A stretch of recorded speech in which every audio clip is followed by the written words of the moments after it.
बिस्मिल्लाहिर्रहमानिर्रहीम। अस्सलामु अलैकुम। मैं हूँ इजाज़ अली और खुश आमदीद कहता हूँ आपको अपने चैनल सबक कहानी में। और दोस्तों, आगे बढ़ने से पहले अगर आपने अभी तक हमारे चैनल को सब्सक्राइब नहीं किया तो थोड़ा सा अंगूठा हिलाकर हमारे चैनल को सब्सक्राइब कर। चलते हैं आज की कहानी की तरफ। शाह हेरा अपने वक्त का एक बहुत बड़ा बादशाह गुजरा है। वो शेर व शिकार का बहुत शौकीन था, लेकिन जिस बात से उसे खास शोहरत हासिल थी वो उसकी इंसाफ पसंदी थी। उसके राज में उसके राज में शेर और बकरी एक ही घाट पर पानी पीते थे। एक दिन दरबार लगा था कि नजदीक के गांव से देहाती रोते पीटते उसके पास पहुंच गए और आते ही पुकारने लगे, ए बादशाह, अब इंसाफ खत्म हो गए। वो कैसे? बादशाह ने पूछा तो देहाती फिर चिल्लाने लगे, हमारी बस्ती में एक बालिश्तिया कहीं से आ गया है। वो देहातों को अपनी शरारतों से तंग करता है और दरख्तों पर चढ़कर और राह चलते मुसाफिरों पर पत्थर फेंकता है। बादशाह ये सुनकर हक्का बक्का रह गया। पूछा, मगर उसे कोई पकड़ता क्यों नहीं? देहाती एक जुबान होकर बोले, इसलिए कि वो शहजादा अस्कर का दोस्त है। जब बादशाह सलामत महल से बाहर रहते हैं वो महल में जाकर शहजादे अस्कर के साथ खेलता रहता है। बादशाह को यकीन हो गया कि महज शहजादा अस्कर की दोस्ती के बायस बालिश्ते को गिरफ्तार नहीं किया जा सका।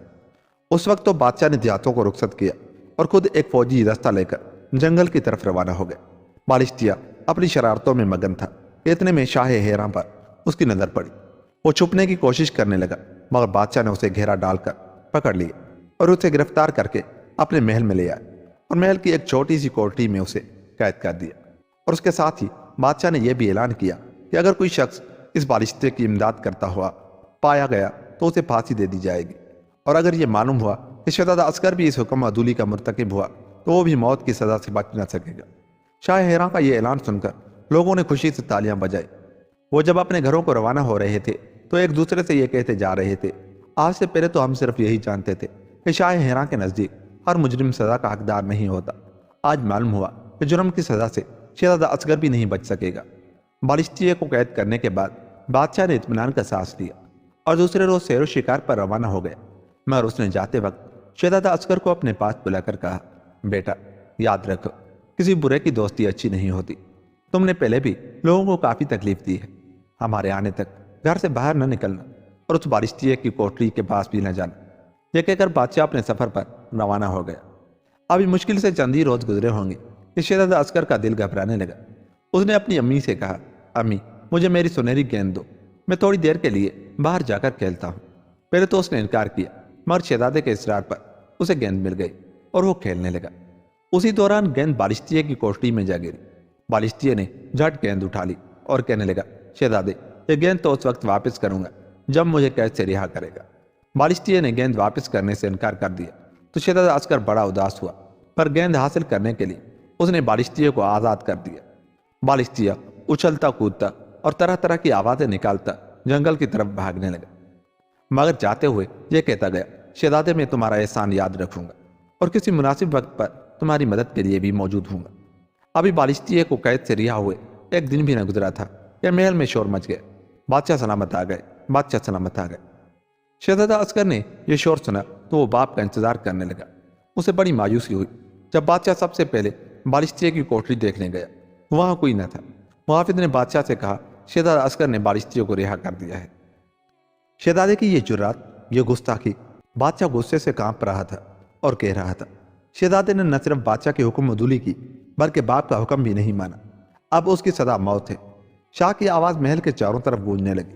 उसने जलादों को बुलाकर कहा, गुस्ताख और नाफरमान शहजादा अस्कर, यानी मेरे बागी बेटे को मेरी आंखों से दूर जंगल में ले जाकर कत्ल कर दो। वापसी पर हमें इतला दो कि हमारे हुक्म की तामील हो गई। फिर कड़क कर कहा, याद रखो, हमारा हुक्म न मानने की सजा मौत है। मुजरिम हमारा बेटा ही क्यों ना हो, सजा से नहीं बच सकता। शहजादे की माँ दूर खड़ी देखती रह गई। जलादों ने बढ़कर शहजादे को पकड़ा और उसे जबरदस्ती जंगल की तरफ ले गए, मगर वहां जाकर उन्हें शहजादे पर रहम आ गया।